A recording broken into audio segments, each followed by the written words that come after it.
এখানে প্রকাশিত আপডেটে কিন্তু দেখা যাচ্ছে যে ভারী বৃষ্টি থাকতে পারে, হালকা থেকে মাঝারি ধরনের প্রতিটা জেলার মধ্যেই থাকার সম্ভাবনা রয়েছে, যেটা কিন্তু আমরা বর্তমানে পাচ্ছি। এবং সতর্কতা যদি আমরা দেখি তাহলে কিন্তু দেখা যাচ্ছে এপাশে কিন্তু হুগলির ওপর সতর্কতা থাকছে।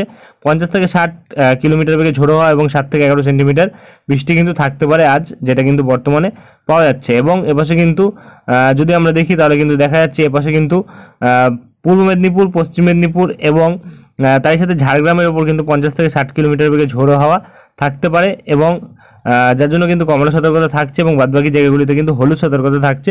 শুধুমাত্র 7 থেকে 11 সেন্টিমিটার ভারী বৃষ্টি কিন্তু হুগলির ওপর থাকার সম্ভাবনা রয়েছে, যেটা কিন্তু বর্তমানে পাওয়া যাচ্ছে। এবং মোটামুটি সতর্কতা কিন্তু আমরা পাচ্ছি, এখানে দেখা যাচ্ছে প্রায় 26 তারিখ অবধি কিন্তু সতর্কতা থাকছে। তবে 28 তারিখ থেকে কিন্তু আবারও ভারী বৃষ্টি প্রবেশ করতে পারে, যেটা কিন্তু আমাদের উত্তর 24 পরগনা এবং দক্ষিণ 24 পরগনা এবং তার সাথে পূর্ব মেদিনীপুর, পশ্চিম মেদিনীপুর এই জেলাগুলির মধ্যে কিন্তু 7 থেকে 11 সেন্টিমিটার ভারী বৃষ্টি থাকার সম্ভাবনা রয়েছে, যেটা কিন্তু বর্তমানে পাওয়া যাচ্ছে। এবং এপাশে কিন্তু মৎস্যজীবীদের জন্য কিন্তু এখনও অবধি তেমন কোনো সতর্কতা নেই। তো চলে আসবো আমরা উত্তরবঙ্গের আপডেটে, দেখে নেবো কী বলা হয়েছে।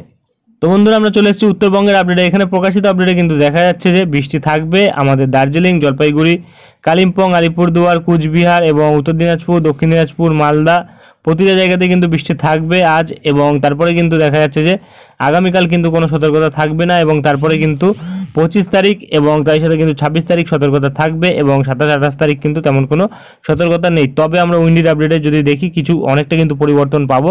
তো চলে আসবো উইন্ডির আপডেটে, দেখে নেবো কি